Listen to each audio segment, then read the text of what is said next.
नमस्कार मंडळी, श्री स्वामी समर्थ. स्वागत आहे तुमचे माझ्या यूट्यूब चॅनलवरती. आजचा दिवस तुम्हाला खूप छान सुखाचा आनंदाचा जाऊ हीच मी स्वामींच्या चरणी प्रार्थना करते आणि आज या नवीन व्हिडिओला सुरुवात करते. उद्या 29 जानेवारी वार गुरुवार आणि या दिवशी आलेली आहे जया एकादशी. एकादशी तिथी ही भगवान श्रीहरी विष्णूंना समर्पित आहे. भगवान विष्णूंच्या उपासनेसाठी हा दिवस अत्यंत शुभ आणि पवित्र मानला जातो. जया एकादशी व्रत दरवर्षी माघ महिन्याच्या शुक्ल पक्षाच्या एकादशीच्या दिवशी केले जाते. या जया एकादशीचं व्रत केल्याने आरोग्याचे वरदान मिळते आणि जीवनातील सर्व पापांपासून त्रासांपासून मुक्ती मिळते. पितरांसाठी हे व्रत केल्याने त्यांना पुण्यफळ मिळते. पितृ हे प्रसन्न होतात आणि त्यांच्या कृपेने घराची भरभरून प्रगती होते. प्रत्येक महिन्यामध्ये एकादशी तिथी येते आणि प्रत्येक एकादशीचं पुण्य महत्त्व हे सुद्धा वेगवेगळं असतं. जया एकादशी ही सुख समृद्धीसाठी आणि इच्छित मनोकामना पूर्ण होण्यासाठी अत्यंत महत्त्वाची मानली जाते आणि म्हणून या एकादशीच्या व्रतासोबतच काही प्रभावी उपाय आणि सेवा सुद्धा केल्या जातात. आज व्हिडिओमध्ये मी तुम्हाला एक अतिशय प्रभावी असा उपाय सांगणार आहे. उद्या गुरुवार जया एकादशीच्या दिवशी तुम्ही उपवास नाही केला तरीही चालेल, पण तुळशीला अर्पण करा ही एक वस्तू. फक्त 24 तासातच घरात चहूबाजूने पैसा येईल, घरात अखंड लक्ष्मी नांदेल, 7 पिढ्यांचे दारिद्र्य नष्ट होऊन घराची मुलांची पतीची अगदी भरभरून प्रगती होईल. तर अशी कोणती वस्तू तुम्हाला उद्या एकादशीला तुळशीला अर्पण करायची आहे, कोणत्या वेळेत हा उपाय करायचा आहे याबद्दलची संपूर्ण माहिती या व्हिडिओमध्ये मी तुमच्यासोबत शेअर करणार आहे. त्यामुळे तुम्ही हा व्हिडिओ स्किप न करता शेवटपर्यंत नक्की पहा. चॅनलवरती नवीन असाल तर सबस्क्राईब करा आणि असेच माहितीपूर्व नवनवीन व्हिडिओ पाहण्यासाठी बेल आयकॉनलाही प्रेस करा, म्हणजे जेव्हा कधी मी नवीन व्हिडिओ अपलोड करेल त्याचं नोटिफिकेशन सर्वात अगोदर तुम्हाला भेटेल आणि तुम्ही एक पण व्हिडिओ मिस करणार नाही. तसेच हाईप बटनला देखील क्लिक करा. आज या व्हिडिओमध्ये मी तुम्हाला जो उपाय सांगणार आहे तर हा उपाय आपल्याला उद्या गुरुवारी जया एकादशीला करायचा आहे. जेव्हा एकादशी तिथी ही गुरुवारी येते तेव्हा त्या दिवसाचं अजूनच महत्त्व वाढत असतं. या व्हिडिओमध्ये मी तुम्हाला जो उपाय सांगणार आहे तर हा उपाय तुम्ही उद्या सकाळपासून ते संध्याकाळपर्यंत जेव्हा केव्हा तुम्हाला शक्य होईल तेव्हा तुम्ही हा उपाय जो आहे तर तो करायचा आहे. आपल्याला सर्वांनाच माहीत आहे की एकादशीच्या दिवशी तुळशीची पूजा करायला खूप महत्त्व दिलं जातं. या दिवशी आपण जे व्रत करतो तर ते व्रत तुळशीची पूजा केली नाही तर ते व्रत देखील पूर्ण होत नाही, इतकं महत्त्व तुळशीला दिले जाते. तसेच तुळशीच्या पानांशिवाय भगवान विष्णूंची पूजा देखील अपूर्ण ठरत असते आणि म्हणून या दिवशी तुळशी संबंधित आपण जे काही उपाय करतो किंवा ज्या काही सेवा करतो तर त्या खूप जास्त प्रभावी ठरत असतात. तुळस ही वनस्पती अतिशय पवित्र आणि शुभ मानली जाते आणि म्हणून आपल्या प्रत्येक घरासमोर तुळस ही आवर्जून लावलेली दिसते. असं मानलं जातं की दररोज तुळशीची पूजा केल्याने, तुळशीला पाणी घातल्याने घरात सुख समृद्धी नांदत असते आणि म्हणून अगदी लहान धार्मिक विधींपासून ते मोठ्या विधींपर्यंत पूजेमध्ये तुळशीच्या पानांचा उपयोग हा अवश्य केला जातो.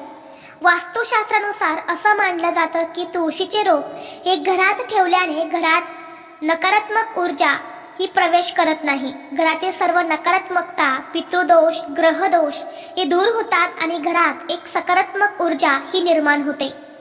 तसेच आपल्या घरात तुळस असल्याने घरावर कधीही वाईट संकट, विघ्न, अडचणी येत नाही.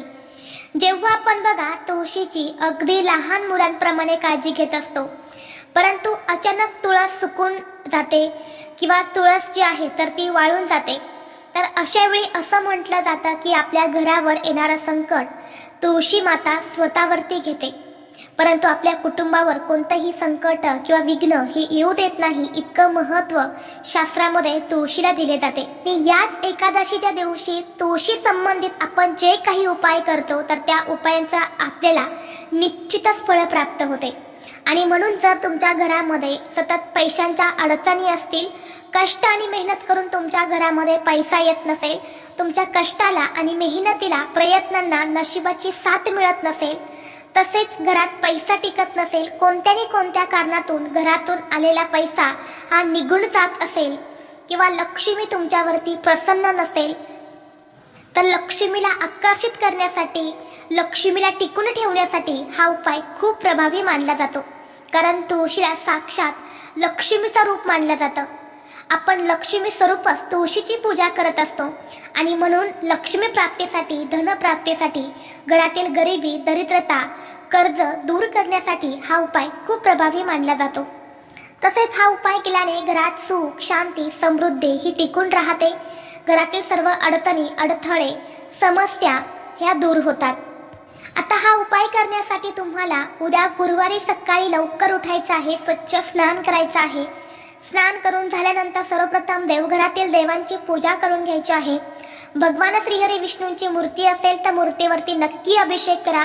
फोटो असेल तर स्वच्छ पुसून काढायचा आहे. त्यांना पिवळी फुलं, पिवळ्या रंगाचा नैवेद्य जसे की केळी, पिवळी मिठाई तुम्हाला अर्पण करायची आहेत आणि यासोबतच तुम्हाला पांढरे तीळ जे आहे तर ते सुद्धा अर्पण करायचे आहेत. धूप, दीप, अगरबत्ती लावून वातावरण प्रसन्न करायचं आहे. तुळशीपत्र अर्पण करायचं आहे आणि यानंतर तुम्ही हा उपाय जो आहे तर तो करायचा आहे. शक्य असेल तर हा उपाय सकाळीच करण्याचा जास्तीत जास्त प्रयत्न करा. सकाळी नाही शक्य झालं तर मग तुम्ही दुपारी किंवा संध्याकाळी देखील हा उपाय करू शकता. उपाय करण्यासाठी आपल्याला एक पूजेचा ताट घ्यायचा आहे. त्या ताटामध्ये सर्वप्रथम एक शुद्ध गाईच्या तुपाचा दिवा प्रज्वलित करून घ्यायचा आहे. दुहेरी कापसाची वात त्या दिव्यामध्ये लावायची आहे. त्या दिव्यामध्ये तुम्हाला तूप घालून चिमूटभर पांढरे तीळ जे असतात तर ते दिव्यामध्ये टाकायचे आहे. यानंतर दिवा हा प्रज्वलित करायचा आहे. ताटामध्ये हळद, कुंकू, अक्षरा सुद्धा तुम्हाला घ्यायच्या आहेत आणि 1 रुपयाचं एक नाणं घ्यायचं आहे. ते नाणं तुम्हाला हळदीमध्ये बुडवून घ्यायचं आहे. हळदीची पेस्ट तयार करायची आहे आणि त्यामुळे तुम्हाला हे जे 1 रुपयाचं नाणं आहे तर तुम्हाला बुडवून घ्यायचं आहे. म्हणजेच ओली हळद जी असते ना ती तुम्हाला त्या नाण्यावरती लावायची आहे. नाणे जे आहे ना ते माता लक्ष्मीला अतिशय प्रिय आहेत. जेव्हा तुम्ही माता लक्ष्मीचा फोटो पाहिला असेल किंवा मूर्ती पाहिली असेल तेव्हा तुम्हाला प्रत्येक फोटोमध्ये, प्रत्येक मूर्तीमध्ये लक्ष्मीच्या हातातून तुम्हाला नाणेच पडताना दिसतात आणि नाणे म्हणजेच लक्ष्मी असते. म्हणून तुम्हाला 1 रुपयाचं एक नाणं तुम्हाला हळद लावून घ्यायचे आहेत. कारण हळद ही देवी लक्ष्मीला अतिशय प्रिय आहे. गुरुवार आहे, गुरुवारच्या दिवशी हळदीचं खूप मोठं महत्त्व आहे. म्हणून असं 1 रुपयाचं नाणं हळदीमध्ये बुडवून घ्यायचं आहे आणि यानंतर या सर्व वस्तू घेऊन तुम्हाला तुळशीपाशी जायचं आहे. तुळशीपाशी गेल्यानंतर सर्वप्रथम तिथे हा दिवा तुम्हाला लावायचा आहे. यानंतर तुळशीला हळद, कुंकू, अक्षता तुम्हाला अर्पण करायचे आहेत, फुलं अर्पण करायचे आहे आणि यानंतर हे नाणं तुमच्या उजव्या हातामध्ये घेऊन तुम्हाला ओम नमो भगवते वासुदेवाय नमः या मंत्राचा 108 वेळा जप करायचा आहे. 108 वेळा शक्य नसेल तर 21 वेळा जप करायचा आहे. यानंतर 1 वेळा तुम्हाला श्रीसुक्तमचं पठण करायचं आहे. दोन्ही हात जोडून आपल्याला मनोमन माता लक्ष्मीचं स्मरण करायचं आहे. भगवान विष्णूचं नामस्मरण करायचं आहे. तुमच्या ज्या काही आर्थिक समस्या आहेत तर त्या दूर होण्यासाठी, गरिबी, दरिद्रता दूर होण्यासाठी, इच्छा मनोकामना पूर्ण होण्यासाठी मनोभावे तुम्हाला प्रार्थना करायची आहे आणि यानंतर हे नाणं तुम्हाला तुळशीच्या मातीमध्ये थोडंसं खड्डा करून तिथे तुम्हाला पुरून द्यायचं आहे. यानंतर तुळशीला 11 प्रदक्षिणा करायच्या आहे. प्रदक्षिणा करत असताना सुद्धा तुम्हाला ओम नमो भगवते वासुदेवाय नमः याच मंत्राचा जप करायचा आहे आणि पुन्हा एकदा दोन्ही हात जोडून तुम्हाला माता लक्ष्मीला प्रार्थना करायची आहे. असे म्हटले जाते की या दिवशी आपण हा उपाय जर केला तर घरातील अनेक दोष दूर होतात, सुख समृद्धी नांदत असते. घरामध्ये पैसे येण्याचे सर्व मार्ग हे मोकळे होतात आणि घरातील दारिद्र्य हे दूर होते. आणि शक्य असेल तर हा उपाय घरातील स्त्रीनेच करावा. कारण जेव्हा घरातील स्त्री हा उपाय करते तेव्हा ते खूप जास्त प्रभावी ठरत असतात. कारण घरातल्या स्त्रीला सुद्धा लक्ष्मी मानलं जातं आणि जेव्हा घरातील लक्ष्मी हे उपाय करते तेव्हा त्या उपायांचं आपल्याला खूप अधिक पटीने फळ प्राप्त होत असते. तसेच या दिवशी चुकूनही तुळशीला जल अर्पण करू नका. कारण एकादशीला तुळशीला पाणी अर्पण केलं जात नाही. कारण एकादशी मातेचं सुद्धा व्रत असतं. ती आपल्या हरीसाठी व्रत करत असते आणि त्या व्रतामध्ये कोणतेही अडथळे येऊ नये म्हणून या दिवशी तुळशीला जल अर्पण केले जात नाही. जर घरातल्या स्त्रियांना मासिक धर्म असेल तर मग घरातील मुली किंवा इतर कोणतीही व्यक्ती हा उपाय करू शकते. सुतक असेल तर हा उपाय तुम्हाला करता येणार नाही. तर ही अत्यंत महत्त्वाची माहिती मला तुमच्यापर्यंत शेअर करायची होती. व्हिडिओ तुम्हाला आवडला तर लाईक करा, चॅनलवरती नवीन असाल तर सबस्क्राईब करा आणि हा व्हिडिओ आपल्या मित्रपरिवारासोबत जास्तीत जास्त शेअर करा.